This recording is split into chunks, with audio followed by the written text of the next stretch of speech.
Welcome to the Sabo Ross Experiment. We have liftoff. Woohoo!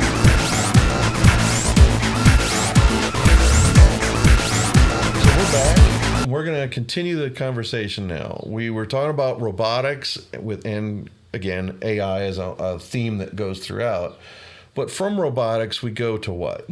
Well, you mentioned, just mentioned about drones. Yeah, the last thing we talked about was drones in the terms of the military sense, meaning the fighter planes that are unmanned, that are flown by remote. Yes, exactly. And you know, we were just kind of discussing about whether it'll be killer robots or not. But you know that the military is going to have, they're going to want to keep peoples out of harm's way. You know, soldiers will become robots.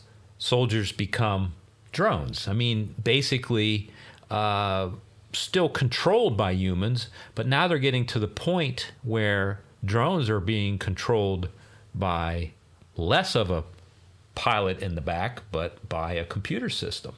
Yeah, even with consumer drones, the unmanned air vehicles with cameras, look at how much because you've been using them for years. I started in about 2017. Yeah. About 8 years ago, I started using drones. And what blew me away from the get-go, how, even though you're manually flying, how much the automation is about the arcs and the turns are so smooth because it's not this herky-jerky thing. There's a certain amount of automation to the flying that makes it so smooth. And start applying that to a military drone that can fly. It's starting to get to the point where the human pilot is becoming less and less necessary, but also in terms of executing. There was 1983, the movie War Games with Matthew Broderick. The opening scene is a test. Will the soldiers turn the key and launch the nuke? And when they didn't, they replaced it with a computer. Whopper. So imagine that premise from over 40 years ago being applied to drone aerial warfare. Replace the pilot that may not pull the trigger that kills someone with AI that will just follow orders from the general. That's right. Or whoever the general may be. Whoever the general may be. Yeah. And so it's like we start getting into that level, and then we start talking about it may have felt like science fiction in 2010 in Iron Man 2 when they had the Iron Bots. Yet that's not looking quite as science fiction-y as it did 15 years ago. I think it's on the horizon within 5 to 10 years that you could actually see military robots that actually function in a war-like situation. Absolutely. I mean, look at the footsteps that are already there. They have robots for bomb. They've had bomb detecting robots forever. They now have on the street robots that are enforcing law and doing things that actually are notating things, recording things that are then used in court. So robotics. I mean, right now those robots are on wheels. Remind me more of C-3PO, or not C-3PO, but R2-D2. They remind me more of that kind of boxy thing. It's not that far in the future to see them with bipedal and limbs. No, not at all. And like we mentioned, I mean, that 5-year timeline, I mean, question is, you know, who's going to be able to have them? I hear that you're going to have to rent them at first before. But, you know, in other countries, in China, they do have robots that walk and move for households. I mean, Amazon did try it. They had a little one. I think it was $3,200. They took it off the market. It wasn't very good, I guess. But Amazon's going to try again to give you a $3,000 robot that's actually worth something. You know, they may only be about this big. But they might be able to automate processes. Yes. And then, again, that's why I was talking about the Amazon Alexa upgrade. Well, what I don't think you put two and two together is if you get... Amazon puts out a robot that's cute and fun and does things that are Alexa, somehow they're going to be tied together. You know, so you're going to be able to program that little robot through your Alexa app. It's like, hey, you know, I'm going to be on vacation. You know, make sure you go out and water the flowers. There's going to be that. There's also, I'll never forget. I got to see a test model My friend, when I lived in El Paso, his dad was an investor in all kinds of various stocks. So he would get previews of toys before they would hit the market. I'll never forget the robot teddy bear, Teddy Ruxpin. Oh, Teddy Ruxpin. Had cassettes that didn't just have audio, but the audio also had that recording that moved the mouth, the nose, and the eyes. I keep hitting the mic. Yeah. But it was interesting because that was the 80s. It's a cassette. It's based on the technology from Pirates of the Caribbean at Disney, the Tiki Room, and Hall of Presidents, or the Lincoln one at Disneyland. But that's based on that robotics, which is it's audio, but also the recorded movements are on the same tape. And it was all based on that. But imagine where that's at 2025. Yeah. Jeez. Those movements are now digital, but also you combine it with the recurring theme of AI. Yeah.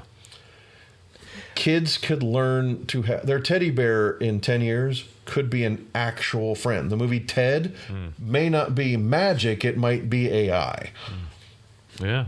Well, some of the limitations. So if you think about some of the limitations that are happening with the robots, well, one is cost, two, which they're working on, right, because of mass production or technology. Every time you hear them making a smaller circuit, so 3 nanometers is like the new thing that everybody wants. So Apple wants it there. That's the new big chip that will change the world again. Every time they shrink it, allows more processes to be in a smaller package, which will help and then be more power efficient, right? Yep. If you think about, excuse me, what we were talking about, Musk and Optimus, well, because they're an EV company, everybody's working on the battery, right? Yep. Someday, I don't know why they can't get it, but there's going to be a breakthrough. I don't know when.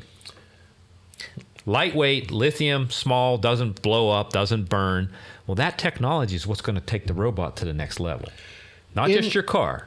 And it's going to go in there's another layer there that we hadn't planned on talking about this, but there's a whole layer. There's something I'll never forget you said to me at this point, well over 10 years ago.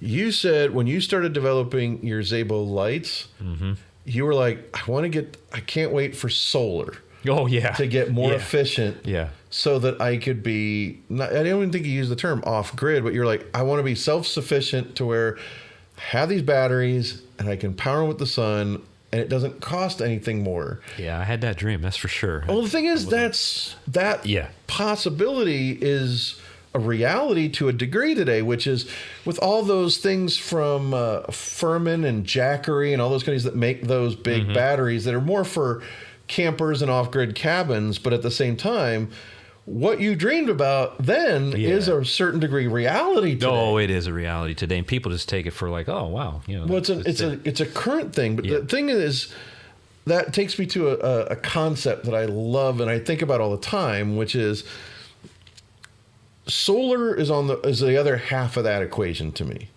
So not only do you have to get the circuits down and make them more efficient, but I think solar to power everything, everything electric, computers and robots, everything.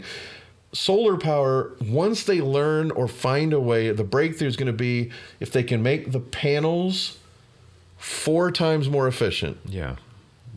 The game has changed. Yeah. Well, now I've read articles about and saw videos about, there are 4 companies that have beaten that 4 times efficiency, but it doesn't have any kind of cost-effective layer to it. The new panels can do it, but they're so expensive, they cannot be mass-produced yet. They're trying to crack that nut of 4 times efficiency and still be cost-effective. Well, you know what? It's kind of funny that you bring that up, and I know it's getting a little bit off, the drones, but one of the things that people, when you talk about solar panels, you talk about batteries, cell phones, things that are efficient. Well, it's these rare earth materials, which really are nothing expensive. They're rare because you need them in large quantities of these just simple compounds that come out of the earth to make all these products. And that's been the problem because... Like lithium. Well, lithium, but I'm talking about, I can't even tell you this. So they'll say, there's cobalt or whatever. I don't know what these materials are, but it's like a piece of sand or whatever that comes out of the earth they don't know where it is. So China has most of it.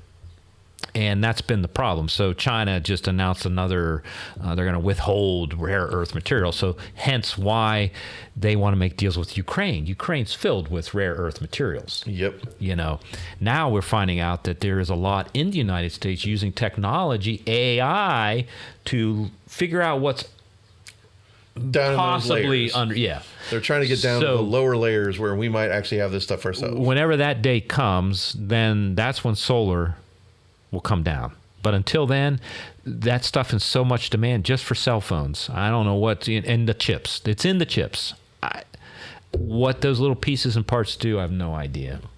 But what they're made of is also a mystery to the layperson. Yeah. There used to be a company called SanDisk. They still exist. Well, they got bought out. Okay. They got bought out by I forget what brand of hard drive I've got here. Yeah. SanDisk. But I forget who bought them. Anyway, if you don't know, SanDisk means that this is made out of sand. Yep. That's how a hard drive like that works. I mean, that's a rare earth material. It's just sand. It's a particular type of sand. Yeah, but look what it does. Now look, and that's still kind of big now if you think about it. But that's what we're getting at. So. But to bring this back to the drone, it's with the military. Yeah. The original drones they've been using now for probably about 20 years now, roughly. Yeah, Boeing's. A little under 20. You said Boeing was the original manufacturer. Yes. So the big, there was some really big news which happened like really today, but recently. So I was listening to a news feed from the BBC. This has been a couple months ago. And there was this company. I didn't know anything about this. Now, it's a controversial company just because of what they do. But they're called Anduril Industries. And this guy, Palmer Luckey, I think that's his name. He founded this company. And they make killer drones. I'm just going to call them killer drones because they're strictly really just for the military. For the military. And they're out in California. And during this BBC interview, he was here in Ohio. And they bought a plot of land over at Rickenbacker Air Force Base. And they have this plan to manufacture these killer drones right here in Ohio at the Rickenbacker Air Force Base. Yeah, and for those that might not be in Ohio or Columbus, Rickenbacker is an airport that used to be an Air Force base that's still partially an Air Force base. National Guard. Yeah, and so it's still active but very minor. Its primary function is shipping. Yeah, it's an air cargo hub. Air cargo hub, and it's enormous for that. There are probably more flights for cargo than there are people at Columbus International. Yeah, and the warehouses of every possible manufacturer, distribution centers are all around Rickenbacker.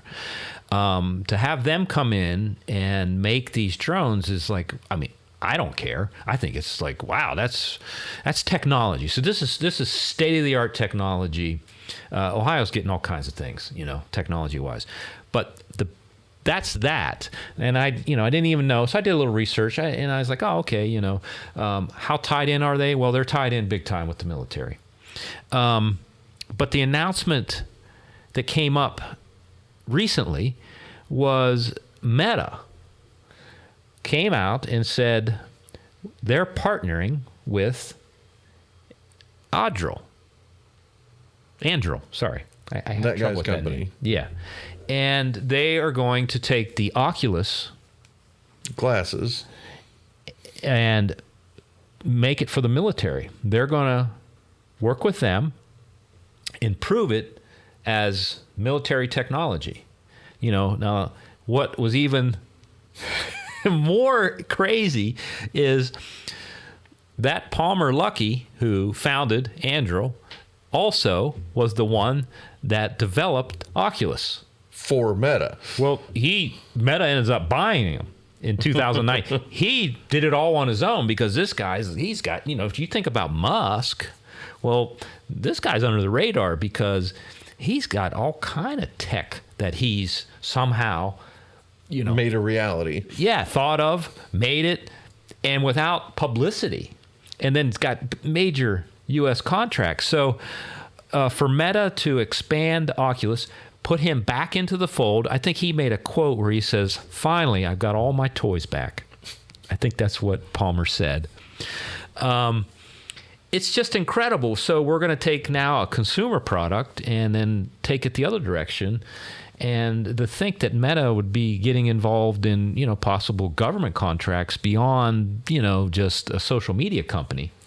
Yeah, and and that's what's funny, again, to never really debate the politics of it. It's like with a company like Meta and Mark Zuckerberg, personally, that guy will blow with the wind. Whoever gives him money or power or doesn't get in his way, that's who he's going to support. He supported Joe Biden. He supports Donald Trump. He don't care. He just cares about himself and money. Well, but he also I do think he cares about his vision. He does, without a doubt. The thing is, there's something, because they spend billions on the what's their glasses? I forget what the original title for that was of their glasses at Facebook. The Meta glasses. Yeah, Meta glasses. Meta glasses. But the interesting thing, though, is he has a very staunch belief, Mark Zuckerberg, that because we have this thing called the Internet Decency Act, it was from over 25 years ago, where the federal law says internet companies have zero criminal or civil liability for what users do on their platform. And 3 separate Google employees described it as Google views itself as a gun manufacturer, and they are not responsible for what people do with their products. That's an apt metaphor for how much damage can be done on social media, and they have no liability to police it whatsoever. And society is ill prepared to work on it. We still have senators and Congress people that think the internet is a series of tubes. They're still active law makers that don't understand what the internet is, and yet we're relying on them to pass and enforce laws about the internet and technology. We're lost. So the whole thing, though, is Zuckerberg is very much not wanting the slightest hint of liability for how people can misuse his platform. And that goes way beyond just Facebook. And so that worries me to a degree, that someone has that much of a feeling of being hands off of what results from what he's built like that. It makes me think of Oppenheimer. He at least recognized, oh my God, what have I done? I'm not saying he would have undone it or made a different choice, but he at least recognized this changes everything, and not necessarily for good. And that's the aspect that you haven't seen, that recognition from Mark Zuckerberg about what Facebook could do or the downsides of it. He seems to have an almost robotic, non-emotional response to it. Yeah, you're right. But I can tell you that the EU sees it differently, because they've got Zuckerberg, they've got Google, they're in constant trial and court over everything you just talked about. Yeah, and that's the thing about it. Is, a greatest example of that would be for Apple, which is, I am so grateful to the EU that they forced Apple to go to USB-C. Yeah. That is one of the best things that's ever happened, because it's like, and you needed that. It's monopolistic to create new connections that are proprietary only to your stuff when it's so pervasive in our lives. That whole laissez-faire thing, again, it starts to become almost aristocratic, or I guess they call it oligarchy, which is an overused term, but it starts to feel like when the big tech companies have that much control over our lives. Try to imagine life without Google today. You'd lose YouTube, Gmail, Google searches. What else? It's like, it's so tied to, my calendar would disappear overnight. Something I rely on. My maps to drive places would go away. Yeah. Well, and I mean, that's how brilliant they are. They give you things that you kind of can't live without in order to get the things that they want that makes them the money. Yep. I mean, they are for-profit companies, so you can't. And I am not against that. You can't knock it. But the only aspect to it I don't agree with that actually is the monopolistic aspect, meaning Google shouldn't own YouTube. That should be divested. That kind of thing. I feel like you should break these kind of up. They used to do that in the United States. And it was always for the betterment because it caused more competition. Yeah.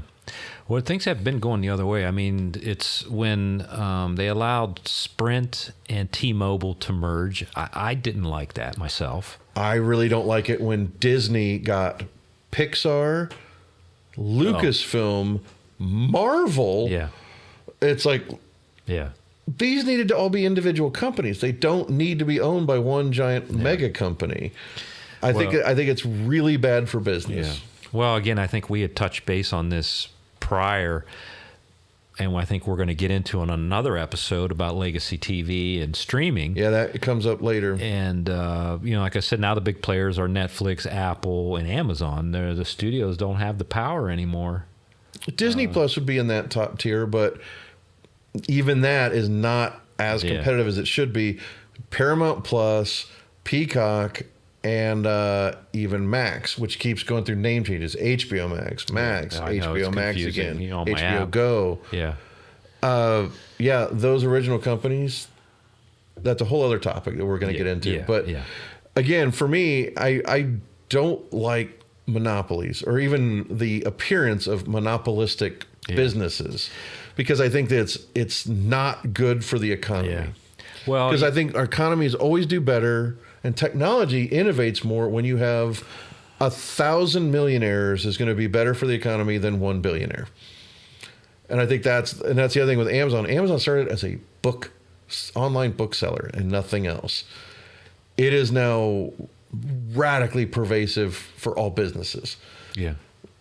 I mean, it's putting out of business, opening a mom and pop store that's not through Amazon. Yeah. Well, it used to be, remember the day when Walmart was taking over every rural community and people did not want them there. They continued to build out. And I like having Walmart now, but I'm in a small town. Did it kill the town? I don't think so. It depends on the town. Yeah. I think that the example I always give about Walmart of the danger of that kind of monopolistic was, I believe it's Chillicothe, Ohio. I can't remember. There's the two, Circleville and Chillicothe. I always get them confused. Yeah. Whichever one had this giant manufacturing that survived the 80s, they were manufacturing this one piece that every single old-style tube television required to function. They're the only ones manufacturing it on the planet. So they sold to everybody. Walmart approached them and said, we need you to make it, and we're only going to pay this. Like, that's below our cost. We can't do it. So they said, okay, fine. They got China to manufacture their version of it. Yeah. And they required that any television manufacturer that doesn't order that part from their place in China instead of Chillicothe, they will not sell their televisions. And this factory went out of business, and then they opened a Walmart there. Oh, that wow. Put out their local optometrist was out of business. Their hairstylist went out of business. Like, it just decimated Well, the city. Right. So again, that's one example. I'm not saying Walmart is all bad. Right. I will still shop at Walmart sometimes. Well, but that level of business. Yeah. Well, there's a couple things I have to say in regards, because you have to. I'm going to go back to Amazon for a second, but on the Walmart thing, I'm sure there's dirty pool that happens all the time. Yep. But sometimes some businesses need to learn how to run their business properly. Or Adapt, because they couldn't see the big picture that, like, we're going to go to China. And if they would have figured out a way to cut their costs and maybe competed for another couple more years and got the contract from Walmart, who knows what could have happened, right? Exactly. But you don't know those circumstances because every business is run. Who knows? And that's the thing is, like, that's an oversimplification I sold. Yeah. I told a very oversimplified version of what happened. Yeah. The complexities. And there's always two sides to every story. Right. But now, let's think about this. What you just said. Amazon has moved in, taking over, right? I mean, they are. Yeah. They've taken over. Thank goodness you still have Walmart, because Walmart in the last 5 years has been building its e-commerce platform out to compete. Specifically because Walmart saw significant losses to Amazon over the last 10 years. Oh, yeah. Now, the difference is Amazon tried this. Walmart makes their money on their food. They still keep the food reasonable, but that's their bread and butter. Amazon tried it by buying Whole Foods. Mm-hmm. Now, Whole Foods, that's too nichey, man. That was niche and it's expensive. That's a bad move. Yeah, it's way too much money. So you're not going to compete with Walmart if you buy Whole Foods. But they were able to get that through because the government saw the same thing. It's like, Whole Foods, you're not a Walmart competitor. But Amazon getting into the rural areas, trying to get deliveries in one day, see, that hits Walmart because Walmart has a store in those rural areas. If you need it today, you can go to Walmart and get it. That's right. But if you can get same day or next day delivery. So you see how those two are playing games with each other? Oh, completely. And that competition is good, but imagine if Target could compete in that space. Yeah, they can't. If JCPenney could have stayed in that space, if Sears could have stayed, we'd have even lower prices. That's right. So so again, it's like I love the competition. Yeah. I wish there was more of it. Yeah. Well, the big players today, it's Walmart, Amazon, and Costco. Those are your three players. Now, Costco's uses the subscription model. And the problem is you got to buy 25,000 of one little thing as opposed to two, But at the same time, there's something that cannot be, can't go without mention about Costco. Why Costco to me is one of the greatest things. I mean, I'm a member. I love Costco because they have this thing of promote from within. Their starting salary rates are like $18.75 an hour. And last I heard that was like 12, 15 years ago. They're probably higher now. It is. I've talked to some. They're in the $20, $22. They have the highest loyalty of employees of virtually any other company of their size. Yeah. No other company of their size has that level of loyalty from their employees. Yeah. No one comes close because they have such a great model. They're hardly not profitable, but they put the profits at a different level to keep this business as a more survivable model. Yeah. And I think a lot of these other companies, especially when you look at how unhappy Amazon warehouse workers are, you can't compare those two when it's talking about a word that I detest. I hate buzzwords, but when you talk about culture, I hate buzzwords like that. I hate saying that in the context of business. But getting back on track with like the military drones. Oh yeah, we're so far off the field. But I think that we've talked about some it's all about technology. It's all about technology, and I think it's very interesting where things are at when you combine. I mean, again, I'm in my 50s, and I just remember that whole world changing from Pong 2 all the way to where we are today. When you talk about NVIDIA, it's like what powers my video editing and any video games I play is NVIDIA graphics, and it's beyond photoreal at this point. Like it's at higher refresh rates with the just so immersive, and the graphics are so sharp.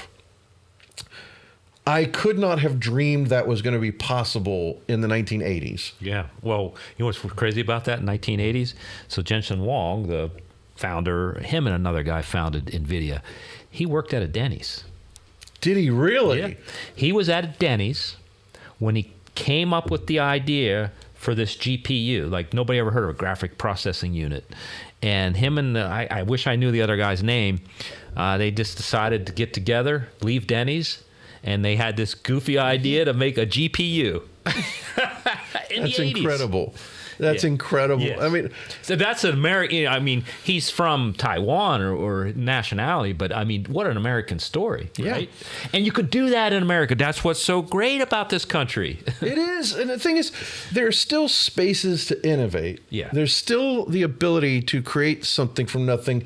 The thing, what we, again, to show that we're not liberal or conservative is just so, I hate those labels at this point. They're too limiting.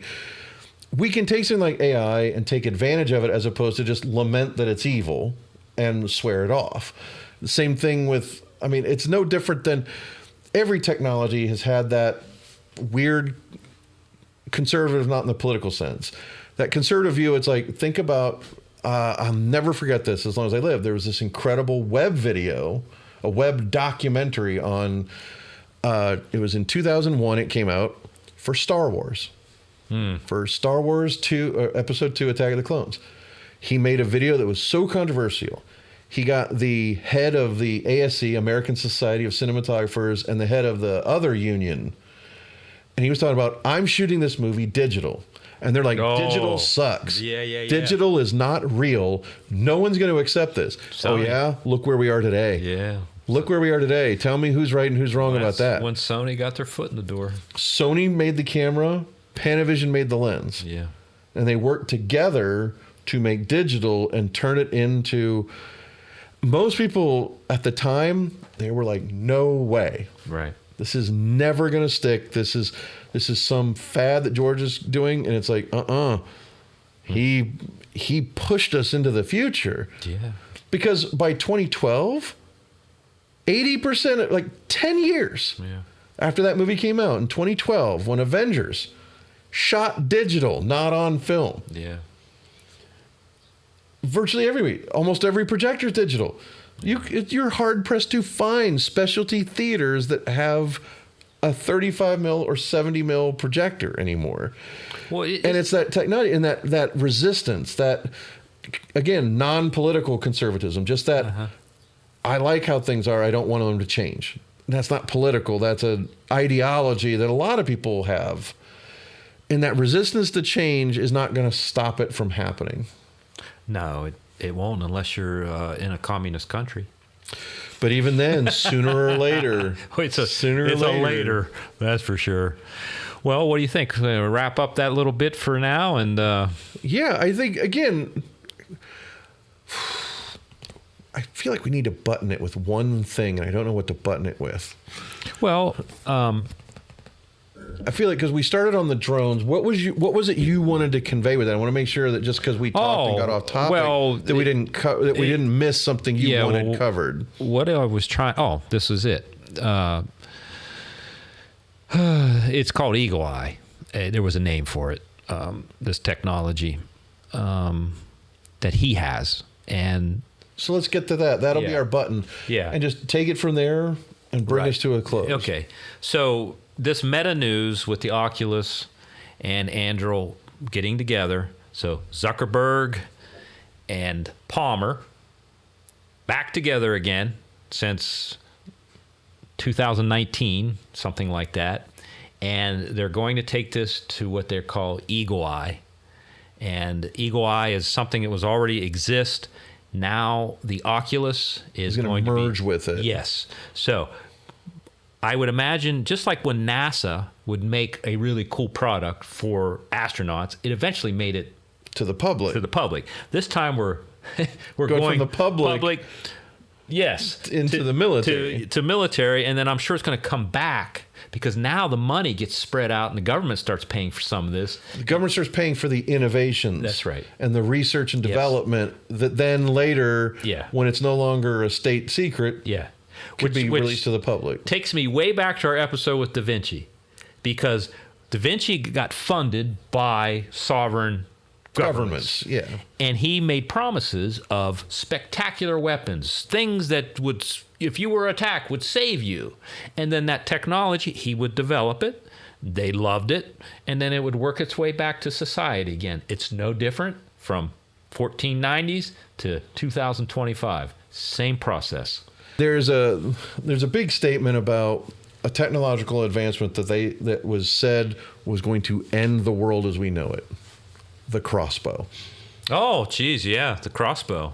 When the crossbow was invented, Yeah. some world leader whose remains unknown was like, this is going to end the world. Oh, wow. Did it? Did the world end because of the crossbow? No, but I know it helped the Vikings a lot. It definitely helped one side, whichever side had it, won a few wars before that became more widely known. Yeah, but I mean, what that did was advance humanity. That allowed for them to get further out in the world because they felt safe. They had a way to defend themselves from a distance, allowed them to explore more, open up more territories, open up the eyes of the world. So in one regard, it probably changed society to the better. And at the same time, there is the flip side to that, which is when you look at technology, especially something when I reference the crossbow, it makes me think of weapons. Yeah. The swords and bow and arrow were the standard for hundreds of years. But from the time the crossbow was invented to the time the machine gun was invented was a truncated period of time. And after that, now that we've got nuclear weapons, all the tactical weapons, even lasers that actually work as a weapon, that advancement, the time for advancement, a fraction what it used to be to innovate. So there is a downside to it when it comes to something like weapons. But that's the same with every tool. How you apply a tool is up to you. It's neither the tool itself is neither good nor bad. It's the person who wields it. It's very true. Very true. So to me, that's why none of this is. It's always up to the people. Until Optimus has enough brain power to become sentient. Yes, and then can will its own way of deciding what to do with its technology. And that's when I'll become afraid. Run. Hopefully you have you're already on your way to Mars. All right, I think that's it. Yeah. So thank you guys for tuning in.